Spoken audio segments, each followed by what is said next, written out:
कैसे हैं आप सभी लोग। उम्मीद है कि आप लोग बहुत बहुत अच्छे होंगे। आज है 13 जनवरी और 13 जनवरी 2024 के हरियाणा करंट अफेयर इस वीडियो में हम लोग पढ़ने वाले हैं। आप सभी को लोहड़ी और मकर संक्रांति की पहले से ही बहुत बहुत शुभकामनाएं। आज तो 13 जनवरी को हम लोग सेलिब्रेट किया करते हैं लोहड़ी का पर्व, और ये ज़्यादातर सेलिब्रेट किया जाता है पंजाब और हरियाणा वाले क्षेत्र के अंदर। और मकर संक्रांति वाला त्यौहार तो खैर हालांकि पूरे भारत में ही सेलिब्रेट करते हैं, पर इसका नाम अलग अलग है।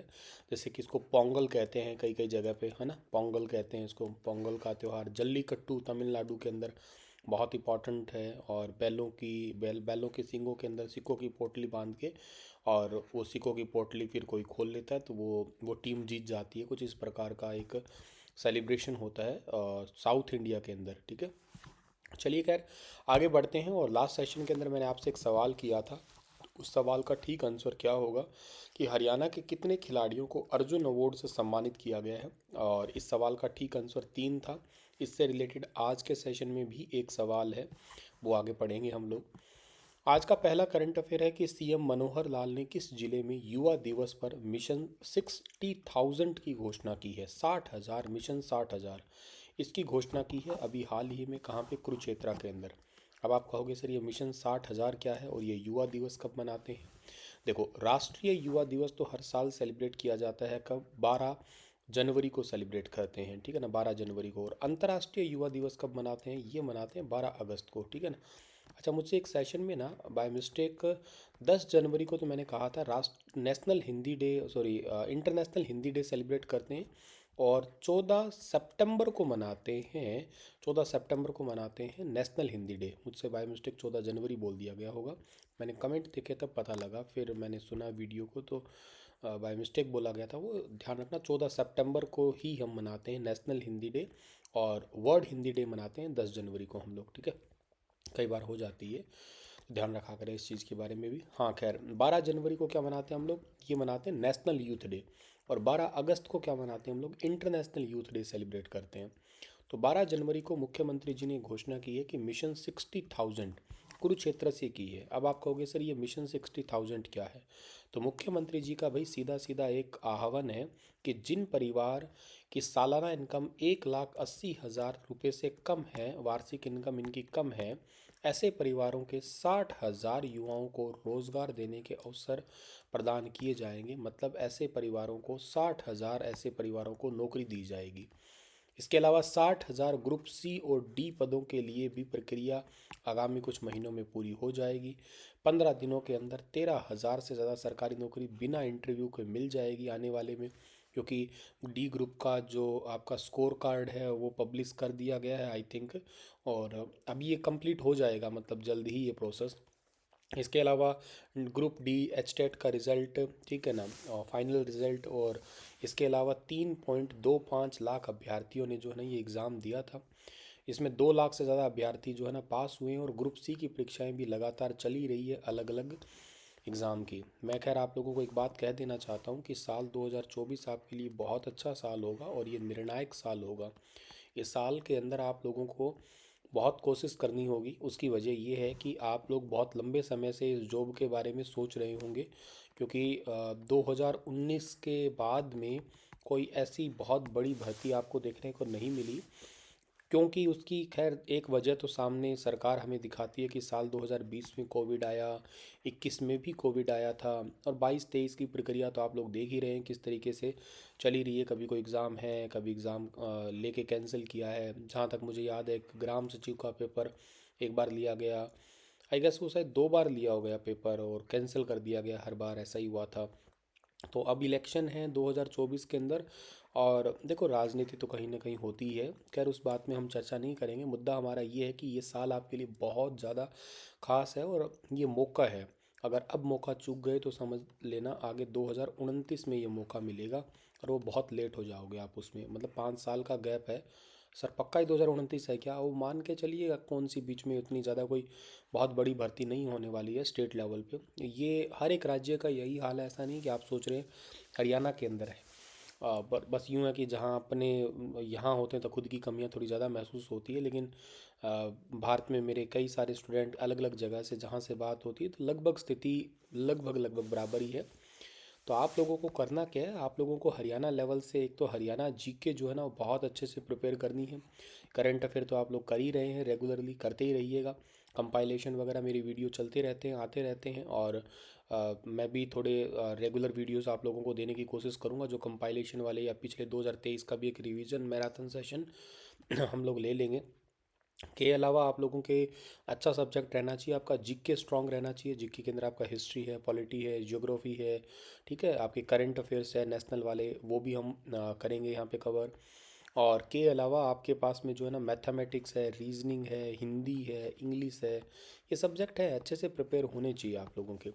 कहाँ पे भी दिक्कत आ रही है, आपको लग रहा है कि मैं यहाँ पे लैग कर रहा हूँ या यहाँ पे मुझे परेशानी महसूस हो रही है, तो प्लीज़ वहाँ पे आप लोग जो है ना मदद ले सकते हैं, पूछ सकते हैं, सलाह ले सकते हैं, ठीक है। मेंटोरशिप इसी के लिए ही होती है, तो चाहे मुझसे पूछें या किसी और टीचर से पूछें, लेकिन पूछें और प्लीज़ अच्छे से प्रिपेयर करिएगा, मेहनत करिएगा। जॉब लगना है, जॉब लगना उतना मुश्किल नहीं है, बस आप लोगों ने ठानना है और खुद के साथ में ईमानदारी दिखानी है, खुद के साथ बेईमान नहीं होना है, ठीक है। अगला सवाल है कि हरियाणा सरकार 1 साल तक कितने लाख रुपए तक का बिना गारंटी का लोन हरियाणा के युवाओं को उपलब्ध करवाएगी। अब एक और घोषणा की है कि अगर हरियाणा का युवा है खुद का बिजनेस करना चाहता है तो उनको हम लोग 1 साल तक 3 लाख रुपए तक का, 1 साल तक 3 लाख रुपए तक का लोन देंगे बिना गारंटी के।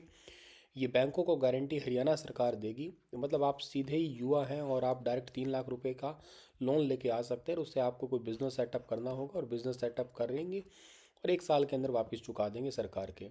तो हरियाणा सरकार 1 साल तक 3 लाख रुपए तक का बिना गारंटी का लोन मुहैया करवाएगी। और युवा अगर अपने गांव और आसपास के क्षेत्र में 25 लाख रुपए तक का काम करते हैं तो उनसे गारंटी भी नहीं ली जाएगी। तो ये याद रखना है, ये हरियाणा के मुख्यमंत्री जी के स्टेटमेंट है ये। और के साथ में मुख्यमंत्री जी ने कहा है कि 7500 वन मित्र और 15,000 अनुबंधित कर्मचारी, 10,000 ट्रेड वर्कर्स है फैक्ट्री में, 15,000 सिविल इंजीनियरिंग के ठेकेदार और 7500 अटल सेवा केंद्र के ऑपरेटर, इनकी भर्ती की जाएगी। सिविल इंजीनियरिंग क्षेत्र में युवाओं को ट्रेनिंग कराकर नए ठेकेदार सरकार बनाएगी। के अलावा जो ना 1,10,000 नौकरियां सरकार कह रही है कि हमने अब तक दे दी है। 60,000 नौकरियां जल्दी हरियाणा के अंदर मिल जाएगी, मिशन मेरिट के आधार पे दी जाएगी इनको। और इसके अलावा जो ना कह रहे हैं हम विदेश में भी नौकरी दे रहे हैं, जैसे कि ओवरसीज प्लेसमेंट सेल हमने बना दिया है। और सीएम ने कहा कि 1 लाख से ज़्यादा सैलरी के साथ ही सुरक्षा की जिम्मेदारी भी हरियाणा सरकार की होगी, मतलब विदेश भेजेंगे तो के साथ साथ जो है ना पूरी उनकी सिक्योरिटी की बात भी हम पे ही रहेगी। हरियाणा के मुख्यमंत्री मनोहर लाल खट्टर ने नई दिल्ली स्थित हरियाणा भवन में अर्जुन पुरस्कार से सम्मानित राज्य के खिलाड़ियों और उनके कोच को सम्मानित किया है। इस पुरस्कार को कब स्टार्ट किया गया था, ये सवाल देखो है तो ज़रूरी, पर इससे रिलेटेड जो जो इम्पोर्टेंट बातें मैं आपको कवर करवा रहा हूँ।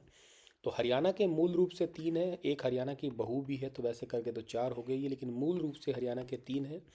और ये अर्जुन अवार्ड इनको दिया गया है अभी हाल ही में 1961 में से स्टार्ट किया गया था। राष्ट्रीय खेल आयोजन में उत्कृष्ट उपलब्धि की पहचान करने के लिए ये अवार्ड सेटअप किया गया था।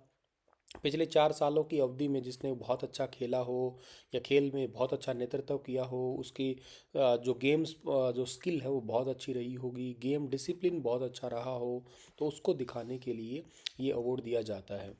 इस अवार्ड में जो है ना 15 लाख रुपए नकद दिए जाते हैं और के साथ में कांस्य प्रतिमा और एक सम्मान पत्र दिया जाता है। ये 2023 में भारत की राष्ट्रपति द्रौपदी मुर्मू के द्वारा 26 एथलीट्स को अर्जुन अवार्ड से सम्मानित किया गया। इसमें ज़्यादातर एशियाई खेल 2023 के एथलीट शामिल है, जिसमें भारत ने आयोजन के साथ ही संस्करण में 100 से ज़्यादा पदक जो है ना जीत के इतिहास रचा था इसमें। इसके अलावा जो राष्ट्रीय खेल पुरस्कार 2023 में अर्जुन अवार्ड से सम्मानित कौन हुए थे हरियाणा के, एक तो सुनील कुमार, एक इसके अलावा अंतिम पंघाल और एक गोल्फर दीक्षा डागर, इनको सम्मानित किया गया।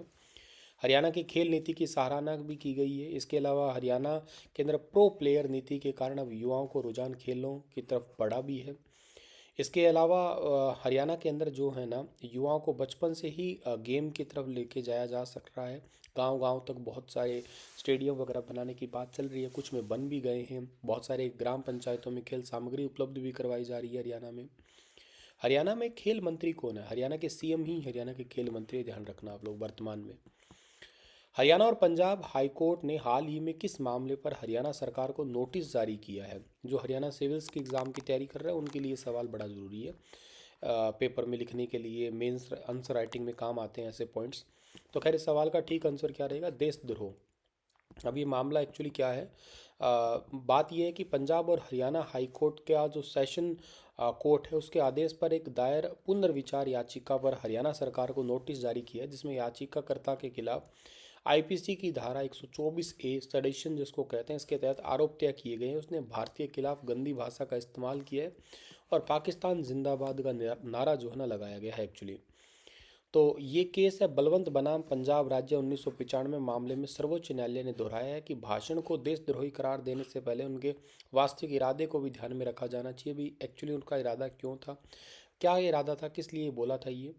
वैसे आईपीसी की धारा 124A ये जल्दी खत्म तो हो जाएगी। इसमें मतलब राजद्रोह वर्ड हट जाएगा, कहने का सेंस है देशद्रोह ही रहेगा। अब राजद्रोह को उस अपराध के रूप में दिखाते हैं जब कोई भी शख्स किसी भी तरीके से, चाहे बोले चाहे लिखे, चाहे कोई संकेत करे, किसी दूसरे से या कानून की तरह बने सरकार के खिलाफ विद्रोह करे, असंतोष जाहिर करे या कोशिश करे, तो उसको जो है ना आप लोग देशद्रोह के रूप में जान सकते हैं। मतलब देश की एकता अखंडता के अंदर जो है ना विघन डाले, उनके लिए होगा ये वाला।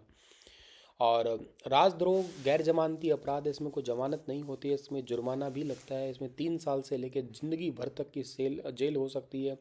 और के साथ साथ जो है ना सरकारी नौकरी कभी उस पर्सन को फिर नहीं मिलेगी। इसके अलावा पासपोर्ट के बिना ही ऐसे व्यक्ति को रहना होता है और साथ ही आवश्यकता पड़ने पर न्यायालय में फिर पेश जो है ना होना पड़ता है ऐसे पर्सन को। और ये आईपीसी की धारा भारत की आपराधिक संहिता है, जिसे 1833 के चार्टर अधिनियम के अंतर्गत 1834 में जो है ना इसे सेटअप किया गया था और इसको आयोग के रूप में 1860 में तैयार किया गया था। ये अधिनियम वगैरह मैंने सब पढ़ा रखे हैं आपको आधारशिला बैच के अंदर। स्टार आईक्यू एप्लीकेशन पे आधारशिला बैच है, अगर आप लोग बाय करना चाहते हैं तो। और जो सीआरपीसी है, क्रिमिनल प्रोसीजर कोड है, इसके लिए 1973 में अधिनियमित किया गया था। 1 अप्रैल 1974 को ये प्रभावी हुआ था। Target Olympic podium scheme tops के तहत हरियाणा के कितने पहलवान विदेश में अभ्यास करने जाएंगे? तो हरियाणा के टोटल 3 पहलवान विदेश में अभ्यास करने जाएंगे। एक है दीपक पूनिया, एक है आशु, एक है रोनित शर्मा। अपने फिजियोथेरेपिस्ट के साथ जिनका नाम है शुभम गुप्ता के साथ 31 दिन के लिए ट्रेनिंग लेंगे। इसका पूरा खर्चा टॉप्स के तहत ही उठाया जाएगा। ग्रीको रोमन वर्ग में सोनीपत के गांव पाची जाटान के आंसू और रोहतक के गिलोड़ खुर्द के जो है ना वो रोनित शर्मा। कजाकिस्तान तो फ्री स्टाइल वर्ग में झज्जर के गांव छारा के पहलवान ओलंपियन दीपक पूनिया अमेरिका के अंदर जो है ना ये अभ्यास करने वाले हैं। तो हरियाणा की ये एक स्कीम एक्चुअली जिसका नाम क्या है आपका target Olympian podium scheme. Sonipat, Rohtak और झज्जर के 3 पहलवान जा रहे हैं विदेशों में अभ्यास करने। इसी के साथ ये सेशन होता है समाप्त। आपके लिए क्वेश्चन छोड़ के जा रहा हूँ मैं एक पर्टिकुलर, तो आप मुझे ये बताइएगा कि हरियाणा जो राज्य है, सॉरी मैं वैसे वर्बली बोल रहा हूँ आपके लिए, ठीक है। हरियाणा राज्य जो है ना, हरियाणा के अंदर वर्तमान के अंदर टोटल कितने वन्य जीव अभ्यारण्य हैं? कितने वन्य जीव अभ्यारण्य हैं ये बताइएगा मुझे लोग। और एक बताइएगा मुझे आप लोग, हरियाणा का सबसे बड़ा एक पार्क है जो कि चूहरपुर के अंदर पड़ता है। चूहरपुर यमुनानगर के अंदर पड़ता है।